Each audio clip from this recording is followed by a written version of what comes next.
Now you're welcome along to the Monaghan Way. It's episode 7, would you believe, in association with Northern Sound. Myself, Sean McCaffrey.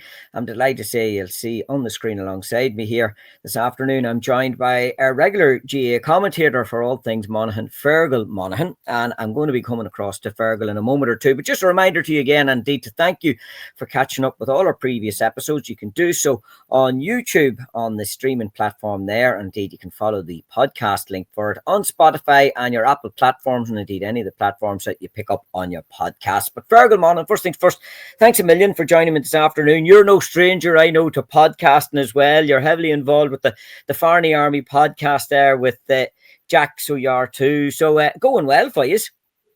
Yeah, it is. It's going. Look, it's very interesting, and when the matches are in full flow as they have been with the league, and then of course the championship. But every now and again, we kind of go down the road you're on here, Sean. Which I think the most enjoyable part of it is the life stories and the stories and the behind the scenes about great players we've seen. You know, we had different people on like Gene Sherry or JP Moan or Declan Lockman. They were different, and just people that were inspired by members of the family or someone in a club, and you know how games that they remember and the little things that they can't really forget. And I just find it really interesting because we've had such a brilliant history in Monaghan, and we continue to have a great story.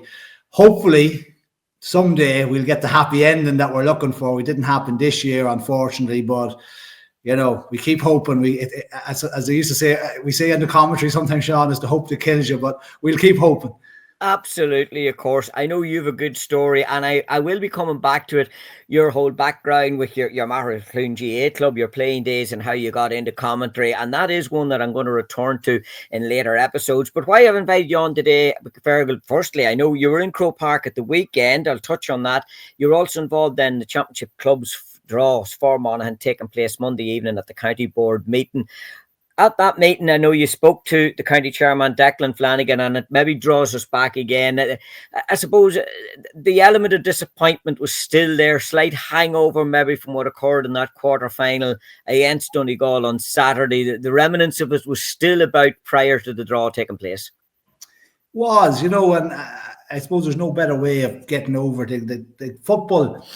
Football is relentless. There's always another game. It's unforgiving. You can't dwell too much on what happened. But look, there's serious optimism there was going into that quarterfinal. In hindsight, we probably got one of the toughest draws we could have got.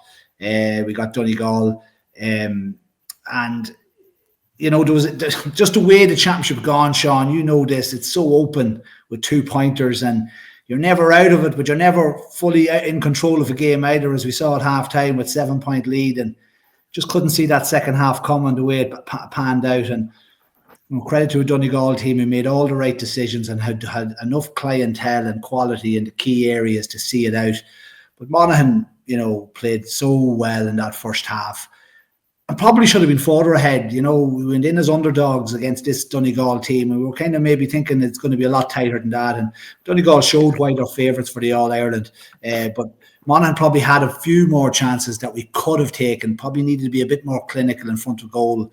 And Donegal, they just had the reinforcements off the bench, bringing in the likes of Jason McGee and these guys into that middle third where our lads did such brilliant work. But we just ran out of steam. We just couldn't get our hands on enough ball, and we couldn't get the scoreboard ticking over for a variety of reasons, poor shots, whatever reasons, some bad wides, but that can happen. And it did. We just couldn't get enough of that scoreboard ticking over at vital times to make sure that the momentum and the story of the game kind of went our way, because Donegal took the first few scores of the second half, and they never really looked back. We just could not get the big scores we needed at the vital times in that second half. And I didn't see it coming at half time. I always kind of tried to say to myself, right, relax here. We're not out of the woods yet. You can never relax as a Monaghan supporter. But it just was a horrible, that slow motion inevitability we did, the way they passed us out and took over the scoring. And they're going to be hard to stop. Kerry then showed it again at the weekend. I got to say, Meath, I looked at Donegal. I have to look at Donegal. They did the right things at the right time, the right passes. They trusted each other. And I saw Meath, particularly the Jordan Morris palm goal. in the second half against Galway, where Matthew Costello probably could have shot himself but set him up. And they're playing as a team, and you just got to make those right calls, those right decisions at the right time. Look, we spoke off air. We spoke a lot about football over the year, Sean, when we're at matches and different things. And look, Monaghan have bounced back massively from last year. Quarter-final, and we really were looking for more than a quarter-final. I know we said it at the beginning of the year, a semi-final minimum for this team. So that's the quality that was in this team. We didn't make it, but we're in Division 1. We won Division 2 comfortably. A lot to be thankful for, a lot to be happy about, but it's still raw. It's still raw. You have to feel these things for a while before you can get over it. But look, on the 10th of August, what we're going to talk about today is the club championship. And that's it. We move on. You keep going like a good soldier, never looks back. You keep putting one foot in front of the other, and now it's club championship. And it'll be good for the players as well. Get a bit of a breather, get back to where it all kind of starts and where they belong in the clubs, and have a great championship, which I hope we will. Absolutely, yeah, and we will look forward, because it has been discussed. We're not going to change the result of it now. It's done and dusted. But I'm just thinking, this now shows the value of a split season. And I know Monaghan's out of the championship. There's still 2 more games to be played. You have your semi-final and your final. But players are getting a break now. And I know, and we'll be touching on it, that the league is heading into the knockout stages at this point. So it is. And some of those players maybe that have been away from the clubs will be called into action for that. But they have this window now of let it be holidays, let it be a break, let it be get a recharge the batteries before they look forward to the club championship. Yeah. Well, these lads are in tip-top. I'm sure the clubs will be looking for them to get back. They've basically played the whole league without them now, bar maybe 1 or 2 games. So they'll want them back. But the lads will be in such tip-top shape. And I do think, we do talk about the split season. People talk about all Ireland's coming, being put back and all that kind of stuff. Look, the split season is for the players. We have to they're the people you have to talk to about, is this working? Because the crowds have been up. We don't have to train 4, 5, 6 days a week. We can talk about it 4, 5, 6, 7 days a week, but we don't have to put in the hard yards and the hours and the commitment and the sacrifice that these lads are doing. And if the split season is working for the club player and for the county player, then it's definitely the way to go. And just because, it doesn't suit, I'd like to an All-Ireland in September, that's irrelevant. If it's suiting the players, it has to, but they are definitely the voices that need to be asked the question, is it working? Certainly working. I think it's been such a brilliant championship, the massive amount of people at games. And what I loved about it, Sean, you would have known, you're around and you're talking to people all the time. We're talking about football. We're wondering, there's a buzz about a game. Every game there's a buzz about.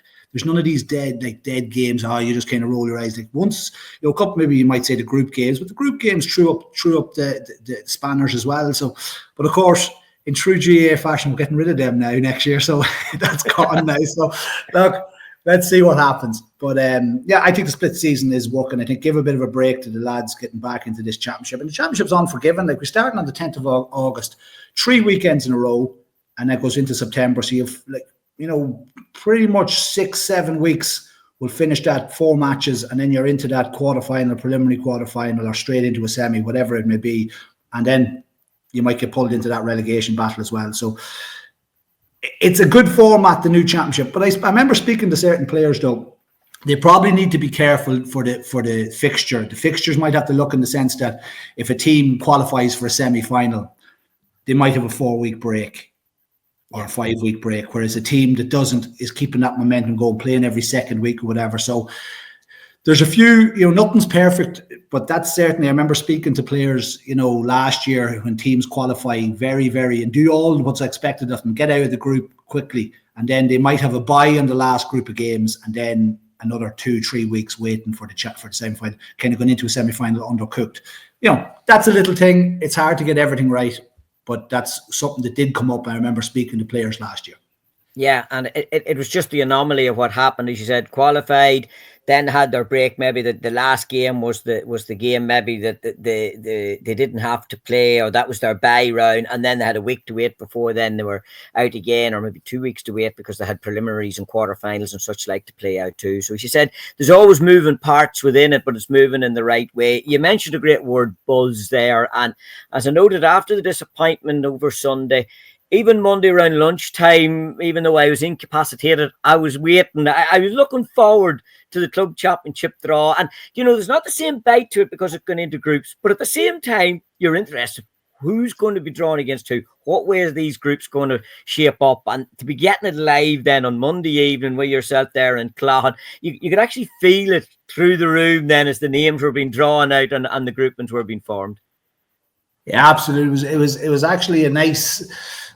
It was kind of therapeutic for me. I was down in the dumps. I got to be honest with you. I was only a spectator and only commented. It took a lot out of me that game, but I can only imagine what the players and everyone else felt. But I sometimes find when we're commentating on the game, Sean, you don't be nearly as nervous as while watching it in the stands because you kind of have to do a job to do. But definitely great vibe in the room. Who are you going to get? Look, Monaghan's a small county. You might argue they're all local derbies, but we actually got loads of local derbies, real proper derbies in this championship, particularly in the senior championship and throughout, actually. So to feel, it was a new one for me because generally you do it, John. I just stepped in for you. As you say, you were out of action last week. So I just stepped in and did it. And I found it very interesting. I found the whole way it was worked about, and all the delegates there and doing it so well. And it was a great buzz, and you could feel like, the anticipation, and totally enjoyed it. Whet my appetite brilliantly for this new championship. That's, and as I said, the 10th of August. So it's coming fast. We're into July now.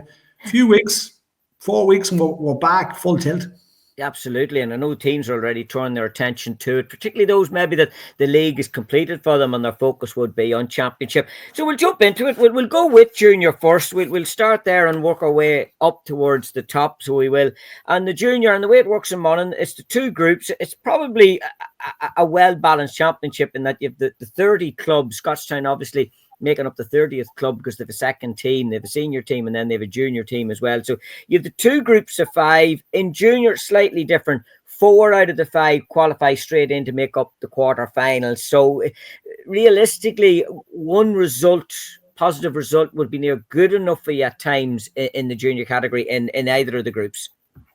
Yeah. Some heavy hitters in there. Now, there was a seeded draw, obviously, Emmy Vale and Blackhill, who went down from intermediate, Sean. They were seeded 1 and 2. So you had Emmy Vale and Blackhill, who were relegated from the intermediate. They were kept apart into 2 groups. You might have the groups there in front of you, but I'm looking at the league tables and stuff. Like, because we're so kind of focused on the county setup, we didn't kind of took our eye off the club scene. The club scene has been going on. Like, there's 8 games played in the junior championship. The league's coming to the latter end now. There's the last fixtures coming up this weekend. But you have Emmy Vale there up top of the table. Sean McDermott second, Ahabog, Blackhill, Scotstown. It's an absolutely Air Oak, who were in the county final last year, are down in 7th place. But it's junior and intermediate in particular in Monaghan, and to my eyes, is so competitive. Like, I watched that Drumhow and Air Oak final last year. It was such a tough game in wet conditions, went to extra time. It's such, and the fact that the reason we know that Monaghan junior football and intermediate football in particular, look, at seniors does well, but when they get into that Ulster Championship, they always hold their own, and probably one of the favourites to go far in the competition. So the 2 groups, it's going to be interesting. I don't know, you can maybe call them out there, Sean. I don't have them in front of me, but I will, surely, yeah. So Group 1, as you noted, Emmy Vale, who dropped down last year and one of the favourites to be making a return straight back up to intermediate, unbeaten so far in the league. I know they have 7 wins, 1 draw. They're in along with Curran, Scotstown, who is that junior team, Sean's, who you noted are second in the table, and Killeven, who are currently propping up the table. Yeah. So they are. And the second group then, Blackhill, as you said, they were seeded, so they were top seed then in the second group, having been relegated last year. Orem, Air Oak, Rockcurry and Ahabog. And as we noted, the number of local derbies, there's only about a stone's throw between all the clubs. But even looking at that group, particularly that second group, Air Oak, Rockcurry, Ahabog, those games just in themselves, like there's some tasty fixtures to look forward to. And a reminder again, only 1 team's dropping out of either of them groups. So I suppose if you're being realistic, you'd be looking, and Group 1, Killeven, you think could be the fall guys out of that one. I know they will definitely want to be playing their part in the championship, but being bottom of the league, they would look to be the one. The second one, well, take your pick as to who could possibly be dropping out of that group. Yeah, big time. Is it Scottstown's in that group, are they, as well, with Black Hill? Is that right? Now, Black Hill, Orem, Airog, Rockcurry and Arbog. Currently, Yeah. Orem are second from bottom, Rockcurry just above them. Black Hill mid-table. Yeah, Black Hill probably be disappointed maybe with their season so far, but Rockcurry, good football inside. Bog, tough. Bog, very tough. And that's another derby right on top of each other. Rockcurry, Bog will be another one. So, look, the junior one, I think Airog will be disappointed. Maybe they'll look to try and go one better, but there's some heavy hitters there in this championship now, after coming back down. So, I mean, as you say there, the man who can predict it strongly, you'd imagine Emmy Vale are in a very strong position. You're maybe wondering, how did Emmy Vale get pulled into this situation? They were a team vying for senior ranks, and now suddenly they're junior. But that's the way football works, and it's a hard place to get out of junior. If you can get caught on any given day, and a team gets a run of form and gets going, there's no guarantees in it. So it's always a brilliant championship.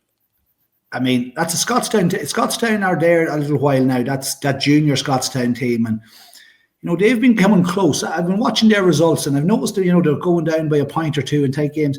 They'll take a bit of watching as well, and it's very tough. Look, I'm gonna imagine Emmy Vale are the favourites, and rightly so. But you'd be a brave man to put a whole lot of money on it now, to be honest with you. You would indeed, yeah, particularly when it comes to junior football. And it's interesting, yeah, that group two, would you believe? Airog, last year's runners-up in the championship. Arbog, last year's runners-up in the league, losing out by a point to Tome, who, of course, were promoted on the back of that. So all to play for, and that's what you want when it comes to your championship, naturally enough. Moving then intermediate, and again, this is the one, just the real minefield, because you have the two promoted junior clubs coming up, and obviously you have the two relegated senior clubs coming down. So Group 1, Donegal relegated last year, Drumhowen, who were promoted as county champions, to Hamlet, Tome, who were promoted as your league champions out of junior, and Carrickmacross. And then obviously Group 2, Killarney, who were relegated out of the senior ranks last year, Tyholland, Castleblaney, Monaghan Harps, and Clonus. Again, that is just a sheer lottery as to who you're going to be tipping to be winning championship. Again, at the moment, it's Carrickmacross, I think, is top.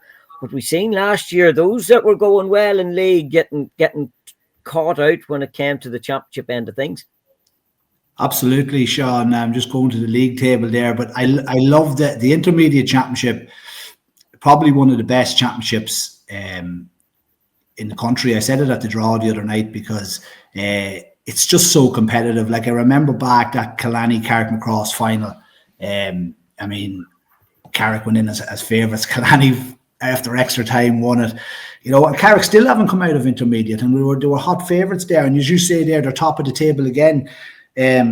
Look, you've Donegal, who came down. They were seeded number 1 in the group. Killarney, who were seeded number 2, are in Group 2, so they were kept apart. Donegal will be disappointed with their form this year. They really will. They haven't been going well. Speaking to Donegal people at a few different games and whatnot, they're not going well. They're 5th in the league. Okay, they've got 9 points. Killarney in 4th place, Harps in 3rd, Blaney in 2, Carrickmacross top of the table. You say, do Hamlet down in 7, Clonus in 6th, and Drumhowen at the foot of the table there. So the big town teams, when I was talking, Carrick will definitely, with Andrew Callan back as manager, will be looking to get back up to senior. They've started their quid games now. They're building a big development in Carrickmacross, a whole new out on the Donegal Road.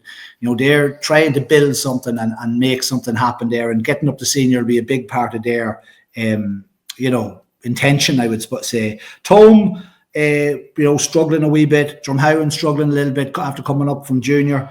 Do Hamlet a tough championship team. So Carrick would be the favourites in that group on the league form, and you have Stephen O'Hanlon to come back as well. Davy Garland come back to Donegal. Donegal, there's still something there. They just haven't unearthed it yet, but the championship could be a whole new animal for them. It could be a big opportunity. But certainly Carrick will definitely be saying it's now or never. Nearly that disappointment of that Killarney final, a couple of years ago, still hurts them, and there's a bit of a hangover there. So they have a bit of character to show now and say, listen, this is it's now. This is our year. On the other side of it, Killarney, absolutely brilliant club, small club, right on the cusp there. Loud, we know all about it, but they're operating with small numbers, and I just think they're getting the absolute massive amount of themselves. They've become a real strong club right through juvenile, winning juvenile competitions, and now.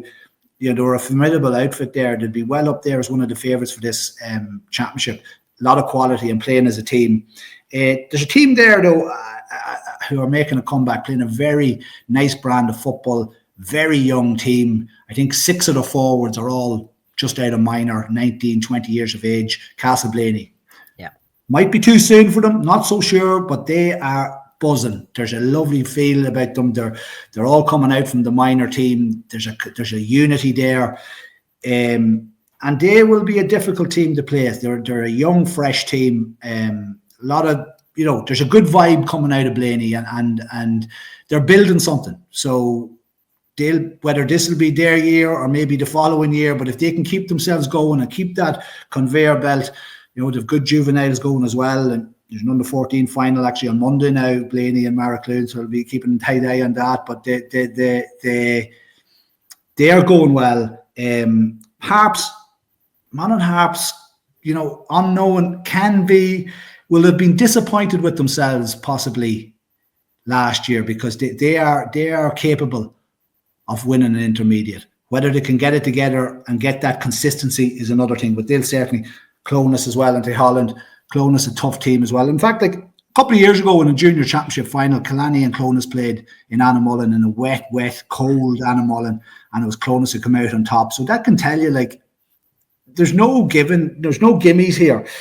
On Group 1, you're looking at Carrick and possibly Donegal. But in Group 2, geez, that is a tough group. That is a tough group. I'll tell you that now. I think Blaney and Killarney will be thrown in the first one, that'll be a doozy as well. So, like, very excited for the intermediate. Actually, I know we focus on commentating a lot of the senior games, but the intermediate is a brilliant competition, and there's no guarantee. There's always a team that can come out and just do a job on you. Yeah. Cause a surprise, I suppose. And we should note it's slightly different from the junior. Again, you have your 5 teams, but it's the top team goes to semi-final. The next 2 are into the quarterfinals, and then the bottom 2 are into then the relegation playoffs. So there's a lot of jeopardy in that group, in them groups. Big time, and there'll be nobody able to take a week off, or I'll be grand. We'll rest. Like it's going to be pedal to the metal and go for it, because I mean, you don't want to get sucked into that bottom of that group, and it's just too risky. And the loss, going back down to junior, whereas the prize of doing well in the championship and giving yourself that opportunity to get back up senior, like it for a club to come out of intermediate and back up to senior, it is such a big difference. It's nearly like getting out of the championship and into the Premier League kind of thing. Yeah. It's a big thing. It creates a buzz. It lifts the whole club. Like I seen that with Killarney as well, and by the way, intermediate is so tough now that when you do get up, if you get your team right and you get it together and get organised, as Carduff have shown, as Killarney have shown, as Maracloon are showing, there's no guarantee. This idea of being a yo-yo team now, like Maracloon come up last year, True come up last year, they're really strong now at senior level in the league anyway. So it'll be interesting to see how they when we come to senior. So, I mean, getting up into that senior ranks, it's massive for a club. It is massive, and you want to stay there as long as possible. Absolutely. We should note as well, your league position could be very important when it will come towards the tail end of the championship, if you found yourself maybe in a relegation battle as well, because a league position, a league final could actually save you if you ended up in a relegation playoff then as well. And we've seen that happening over the course of the championship too. And then into the senior. And obviously, this is the one that always garners the biggest interest. It's probably I'm not going to say the simplest one to call, but we're looking at one team here. And again, when the draw has been made, you're probably looking to see, well, who's going to be in with them? Scottstown. And as it transpired, it's Scottstown True, who did come up last year as you said, on the back of their league win in intermediate. Cromartin, Clontibret and Carduff. So some great rivalries being renewed in once more there. Ballybay, Inniskeen, Maracloon, who are coming up on the back of their championship success, Latin and Armullen. And we should say Ballybay were seeded, and there was a wee bit of clarification on that because Scotstown done the double. They won the championship and the league last year, but it's normally the league winners would be seeded. So Ballybay being the runners-up technically in the league by getting to the final, they were seeded then into the second group. Yeah, exactly. And I'm looking at the league tables here, and Ballybay are actually at the bottom of the table. Now, you've got to remember as well, some clubs really suffered during the league because of the county players being away. And Ballybay have, Desi Ward, Ryan Wiley, lads are away from the club, which is going to be a problem. We miss, these lads are operating at the highest level, and then you're going away from club football. So they're going to be a big miss. But Ballybay are at the bottom of the thing, so that's another worry for them as well. Scottstown and Ballybay, number 1 and number 2 seeds, as you precisely said there, Sean, why they were kept apart. There's derbies here. You had all the D's in Group 1 and in intermediate, all the C's in Group 1 and senior, Cromartin, Clontibret and Carduff. Scottstown True played there recently in the league. It was a draw, local derby, brilliant, right? So that's fantastic. Cromartin, Clontibret, right beside each other as well. And Carduff, a team that, it's amazing the transition Carduff have gone on, from, I remember when they were playing Maracloon in an intermediate final, and Maracloon were hot favourites. Carduff did a double that in the space of a week. They won the championship and the league. Maracloon won't like me reminding them of that, but it happened, and Carduff just transformed themselves. They're now a team that people fear a little bit. They're not fazed by anyone. They are now becoming, one of the top 2, 3. They'll be up there as maybe second, third, fourth favourites for this championship because they're not afraid of literally anyone, and they'll relish getting a rattle at Scottstown, who are the hot favourites, Scottstown. And David McKay won't like me saying that, but it's the truth. Scottstown have been the benchmark. They've been what every team is trying to get to that level. Can it happen this year? It's very, very hard to know because they'll know exactly. They know how to win championships, know how to get out of groups. They know how to not be complacent. And even despite the fact that over the years, Scottstown may be saying, "Oh, don't worry." Speaking to Scottstown people, number 1 is always the championship, your home championship, your Monaghan championship. And after that, then they'll turn attention if they get out of that to Ulster. But it's all about winning that championship. And they've never lost touch of that. Speaking of Gene Sherry, and he said that it's never changed from the Scottstown mantra. That's how they focus. Cromartin, doing very well at senior ranks. Going to be, they're going to have to go again and a few big battles there, but they won't. They're well seasoned now. Clontibret got to the county final last year. Very good club. Clontibret are winners, very hard to beat. They'll be lighting around there. This one, it's tough to call. Big one for True. True doing well in the league, did very well last year. Some great footballers, Louis Kelly flying, Gary Mohan, all to come back, and they've been doing well in the league as far as I know as well. If I go to it, they're mid-table. They're sitting mid-table there at the moment. Yeah, looking to get holding their own. And you have those 2 big men to come back as well. So I'd expect True. They're a good football side. I expect them to give a good account of themselves in the championship. On Group 2, Sean, Ballybay, big year for Ballybay now. Speaking to different Ballybay people, they don't know what to expect really. Form hasn't been good. Only 2 points there. 1 win out of 8 matches. So a big turnaround needed for Ballybay. Inniskeen minus Tommy Durnan. It'd be interesting to see how they go. They're 7th in the league as well. Form hasn't been brilliant. That's a big loss for anyone. We saw the importance of midfield in throughout the championship in intercounty. Tommy Durnan is a serious man in club football, serious man in county football. He's a loss. So Inniskeen are going to have to withstand that. How they manage that, time will tell. Maracloon flying, I think they're 3rd in the league. They didn't have any county men though, so they're operating on a bar Dylan Byrne, obviously, but they maybe didn't have as many missing from the plan, but they're actually flying. Eamon Hughes is coaching them there as well. He trains them with Damien. Real good vibe coming out of Maracloon. Nice fast team, working hard. Maracloon would definitely be aspiring, to stay at senior, but to go as far in this championship as possible. And semi-final wouldn't be out of the question there if they continue the form they're on. But that's, and of course Latin and Anamullen, another local derby there, and Latin are just teak tough, just such a seasoned senior team. Anamullen, if I go to the league table again, I want to just see where they are. I've had a few. I think they're bottom of the table or close to it, along with Ballybay and Cromartin there. No wins for Anamullen this year. So, coming into the final fixtures this weekend, the form is bad. But that can turn around the championship. But you'd have to say Maracloon's very good form. Inniskeen, mixed form. Ballybay and Anamullen coming in on a low ebb.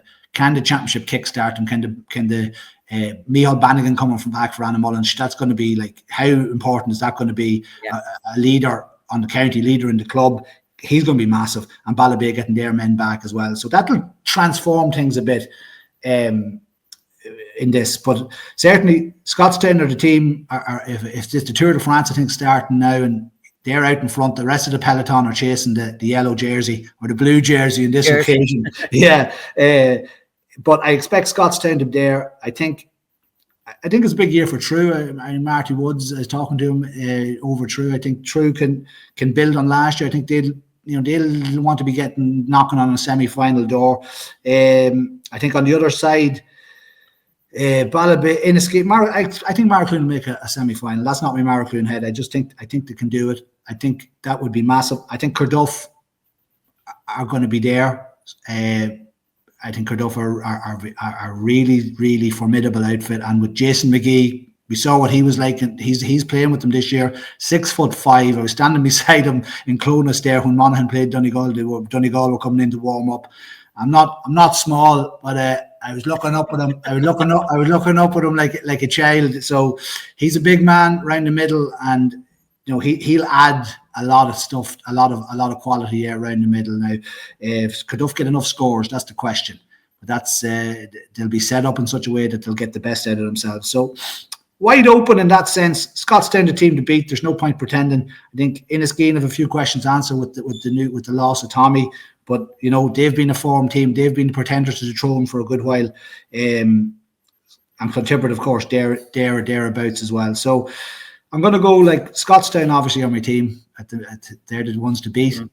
It'll be a surprise if anyone can do it, but that's the challenge. And look, everyone loves a challenge, and that'll be great news for all the other managers to hear that everyone's tipping Scottstown, but that's the reality of it. I don't know what you think, Sean. Would you be of similar? Yeah. I know, well, it's near impossible to be looking past them, but then that's always the way in any championship. You have to have a favourite, and Scottstown know they're on the pedestal naturally enough, so it'll be a case of who will be there. But Carduff could be the one. As I said, they carried the form through the league, but then when you look at Scottstown and who they have to welcome back in again, they've half an inter-county team to welcome back into the squad then as well, so it is very, very hard to look by them.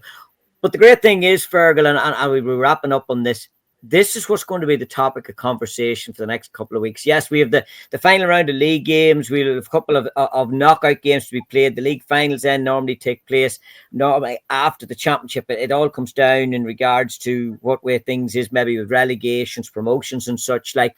But for the next couple of weeks, not only are the managers and the teams and all now going into the busy part of championship prep, but even for those outside the back of the chapel, you're in the shop, you meet somebody on the street. Well, what do you think of the championship draw? It's the first conversation. This next conversation, when's the first game? And then after that, who do you fancy? Yeah, absolutely. And the other thing about it is you go in with a bit of optimism. It's a fresh start. Let's see how it goes. But no matter what happens, there's always twists and turns. There's always somebody will come out with a big win. The thing is, I suppose in the senior ranks, that big win, in my opinion, I've seen Scottstown lose opening matches in groups before. The challenge for everyone else is to beat Scottstown in the knockout game. Beating them in the group is one thing, but it's hard to take a, they say if you're going to take a shot at the king, you better not miss, and it's hard to do it twice, to beat a team like that twice. So that's the challenge, beating the team like that in knockout football. But it has to happen sometime. It does indeed. Well, We'll leave it at that. Fergal, thanks a million. And I promise, we're going to come back and do an episode. We'll maybe get to visit the Mahara Club up there and find out more about it and your own background in regards to commentary and what it's like in Croke Park, or even on the side of the pitch on a club game when you be preparing for them as well, and all the work that goes into that. And a reminder to you again, the Monaghan Way Podcast, brought to you in association with Northern Sound. And as always, you can check out our previous podcasts, and don't forget, we'll have more coming your way on all the platforms: Apple, Spotify, and of course YouTube.